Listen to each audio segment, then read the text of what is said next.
Chinese universities are sending students home as the ruling Communist Party tightens antivirus controls and tries to prevent more protests. This comes after crowds angered by severe COVID-19 restrictions called for President Xi Jinping to resign.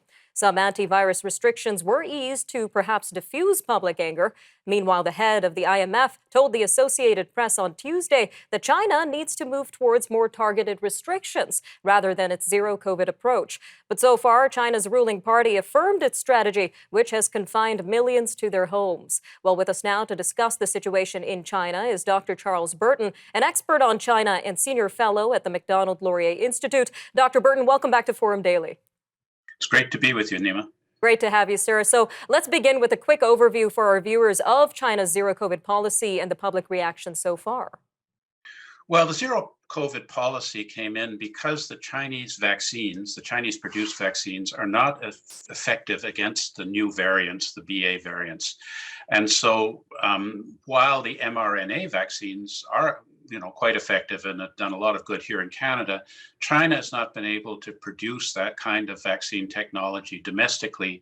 And for nationalistic reasons, the Chinese government has refused to import Pfizer or Moderna that would provide effective protection. And so the result is that the only way that they can keep COVID down is by massive programs of testing and large numbers of people put under quarantine, including people who are even contacts of people who have tested positive for COVID.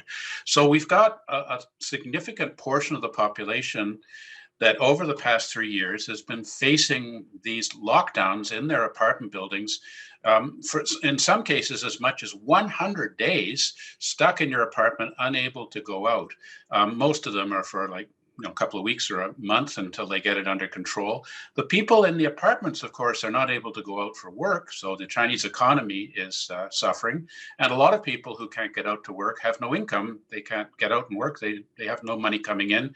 And there've been issues with getting food into people who are not allowed to leave their apartments to go shopping. So the food has to be brought in. So this has caused enormous pressure on people. And the zero COVID policy does not show any signs of easing up. There is no solution beyond continuous cyclical lockdowns of people who might spread the disease.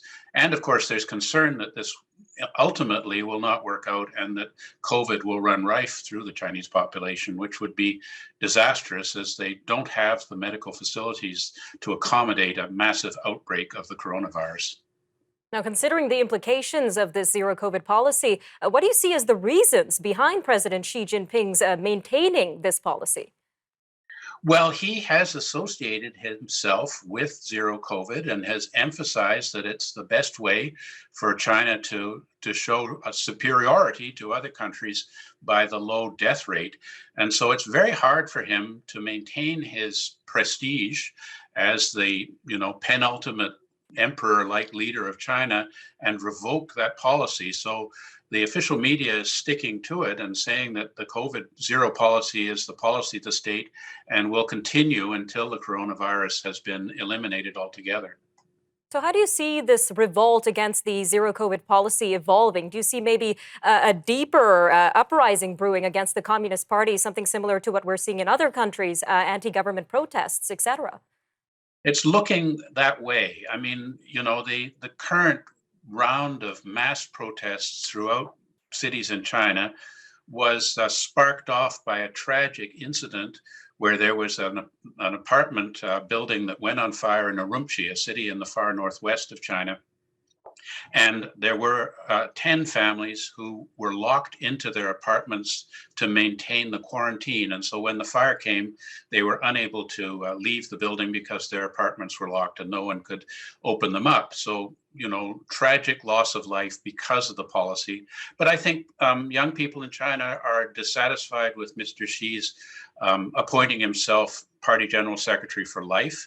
They're upset with the declining economy, the lack of opportunities for young people to get work.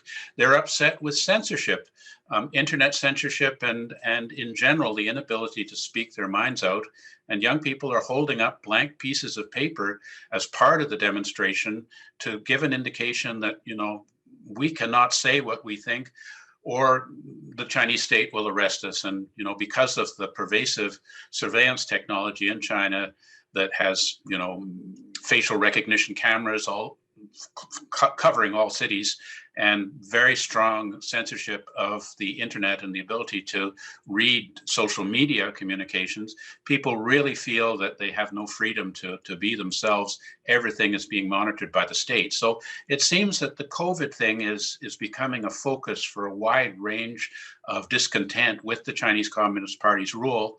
And this could, in fact, lead to the collapse of the communist system in China, particularly if there are more tragic incidents or if COVID starts to spread wildly through the country. Now, that's really interesting to learn, Dr. Burton. It sounds like we've got a lot to keep our eyes on. Again, thanks again for joining us today on Forum Daily, sir. Great to speak with you. We'll be right back.